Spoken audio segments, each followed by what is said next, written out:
Graham Motion has joined us this morning. Got the one horse running in the UAE Derby, Lucky Chappie.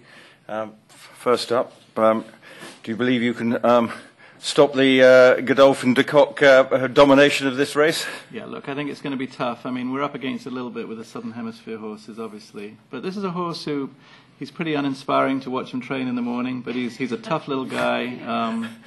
He hasn't done too much wrong, to be honest, stateside. And the form is holding up pretty well. I mean, Daddy Knows Best came back and won a pretty serious Derby prep this weekend. So, and he was on, we were unlucky to be beaten, I thought, last time by him in the Golden Gate race. So what you're saying, as we shouldn't be impressed, the horse is in good form, isn't it? The horse is actually doing really well. I mean, Alice, who travels with him, she says he's handled this trip maybe even better than when he went to Golden Gate. So, he seems to have handled everything well. I think it's a little bit like Bob Baffert said yesterday. This is one of the places where you can lead him over there and you just don't know what's going to happen. But he's certainly doing well. And what was the thought process about deciding to bring the horse over here? Because obviously it is, as you said, it is a challenge. Look, I mean, everything in the States right now is geared towards the Kentucky Derby.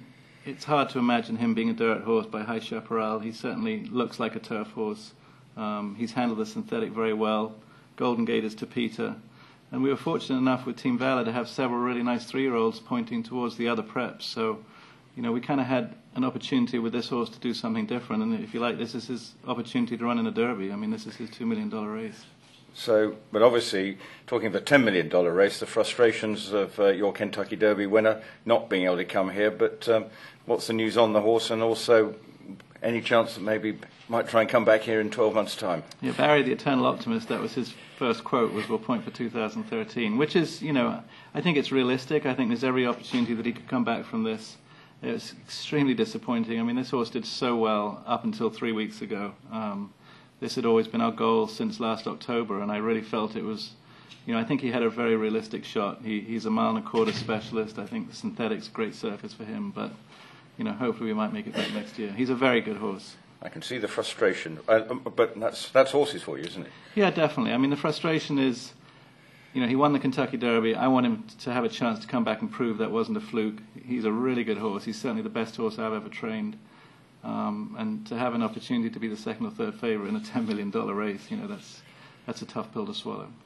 And so when you look at the World Cup this year, if you had been in the lineup, would you have been feeling quietly confident? I think he stacks up, definitely. Yeah, I really do. Yeah, that's the first. Right, questions for...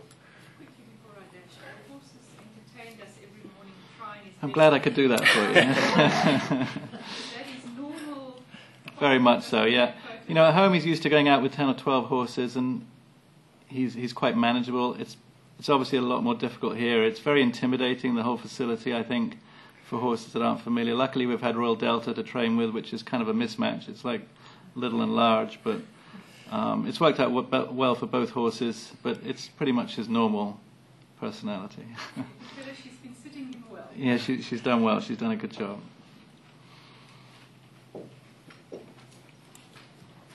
What horse are you concerned about most in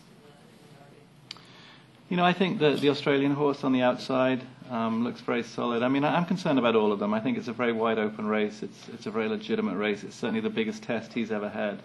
The preps for the Triple Crown, you usually end up running against 2 or 3 serious horses, whereas in this race you have 13 other serious horses. So it's a great race.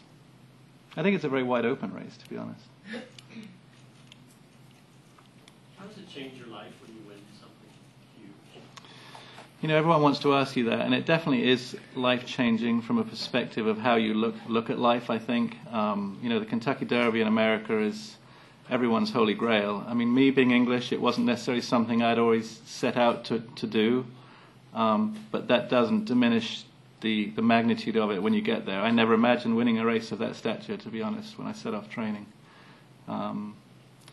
And everything in America, once you win the Kentucky Derby, focuses on that horse for the next 3 or 4 weeks. So it was overwhelming at the time. It's a great experience to look back at. I can't believe I might have the opportunity to go back with a really legitimate horse this year. That's pretty exciting. I wouldn't have expected to do that so quickly. Even 10 months on, does it come up? I mean, is it day to day? Oh, very much so, yeah. Well, first of all, I have the garland from the Derby right outside my bedroom door, so every morning I get up, it's the first thing I see, so that kind of inspires you to get through the day every day. But No, I mean, I'm still emotional when I think about it. It's a very it was an extraordinary experience. And will he'll just train up to the...